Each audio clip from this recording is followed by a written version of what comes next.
A gente volta a falar agora sobre o Plano Diretor de Manaus. Aqui no estúdio nós estamos recebendo o relator do plano, o vereador Elias Emanuel.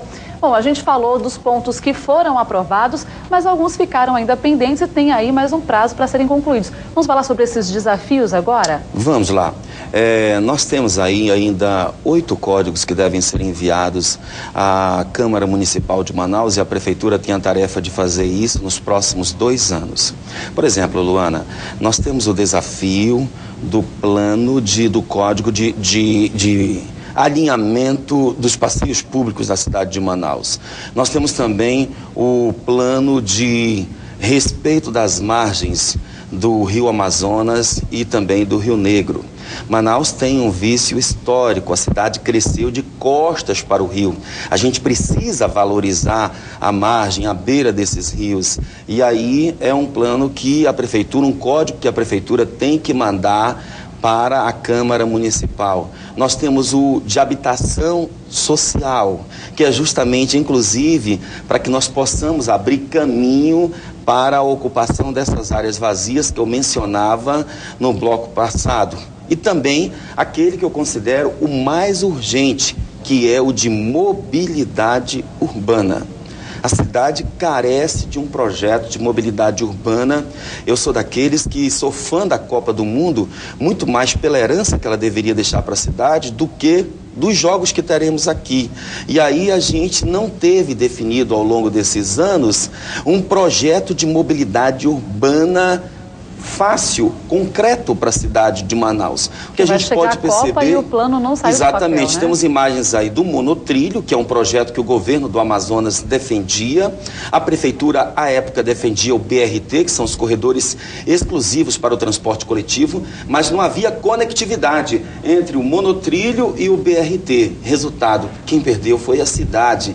E a gente precisa ter esse plano. Por que é necessário esse plano de mobilidade urbana para a cidade de Manaus? Porque a Lei 12.587, que é a Lei Nacional da Mobilidade Urbana, ela prevê que se até o fim deste ano os municípios não apresentarem a sua lei de mobilidade urbana ao governo federal, esses municípios deixam de acessar recursos federais para projetos de mobilidade urbana.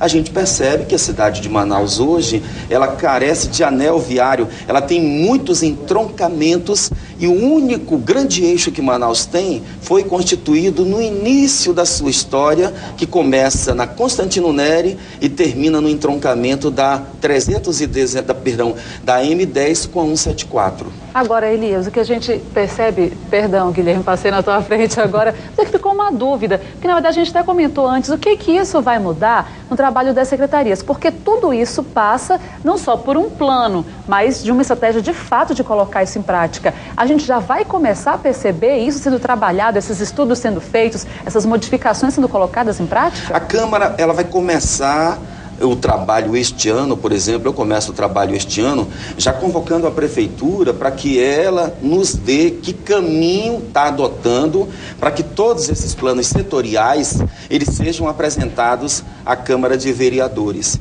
E eu tenho como prioridade essa questão do plano da mobilidade urbana. A gente precisa definir isso. Nós temos uma frota veicular em Manaus hoje que passa de 680 mil carros. As pessoas estão cada vez mais comprando carro porque o transporte coletivo não dá a resposta que merecia.